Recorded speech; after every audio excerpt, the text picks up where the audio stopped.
Hey there, welcome to Work in Progress, a how-to series that's meant to help you with everything from prepping for a job interview to boosting your confidence or negotiating a raise. Here's today's question. Work is changing. It's no longer a step-by-step process. Side hustles, passion projects, and freelancing are becoming the new norm. As a freelancer myself, I know that it can be tough to find advice, especially as a woman. How do you set aside for taxes? How do you find these clients? And do you charge hourly or by the project? Today we are tackling one of the most important questions. How do you set your rate?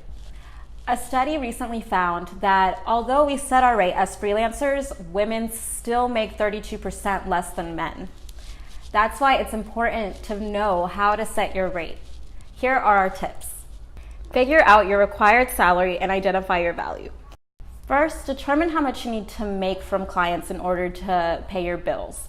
So when I was in my senior year of college, I rounded up everything I need for all of the equipment, I guess you can say, for design. So I thought about my Adobe Creative Cloud. I thought about tablets that I use for illustrations and stuff like that.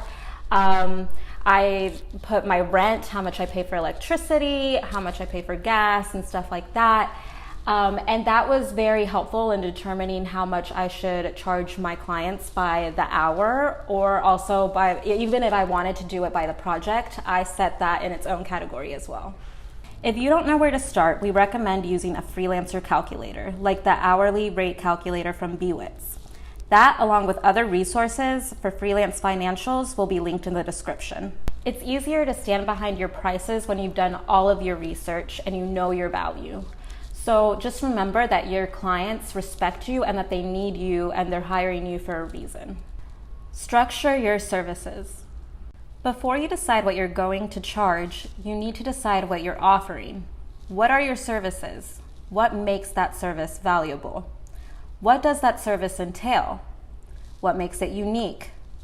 Outlining a clear description of what your value is will help you create an accurate price for your product or service. So the other key here is clear communication with your client. What exactly are the services that they're paying for? So for example, I do a lot of services in design, so I kind of divide that up between print and web. So I can, in the web category, I can kind of divide that up into downloadables and web interactives, which brings me to print, and that could be divided into collateral or posters and stuff like that. So you can kind of divide up into subcategories as long as your client walks away from your meeting knowing exactly what they're paying for. Name your price. A good rule of thumb is to keep it simple. You don't want to overwhelm your clients with 15 different pricing options. Go with your gut and charge what you feel comfortable with. Fact check against competitors. Once you've set your initial rate, it's time to compare with your competitors. Make sure these competitors are offering similar services with similar value, and consider their experience/years in the field compared to yours.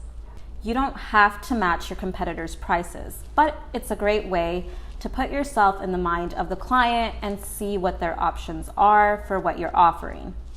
If you're charging more than your competitors, can you explain why? What is your added value? Remember, you can always alter your prices. None of it is set in stone.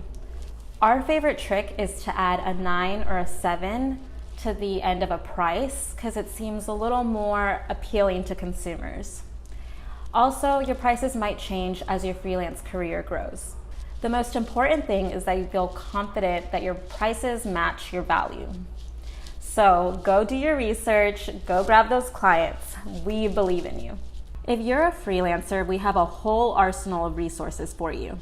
From articles that can help you decide if you're ready to freelance full-time, to how to make 6 figures freelancing, and even how to save for that dreaded tax season. They're all linked in the description below.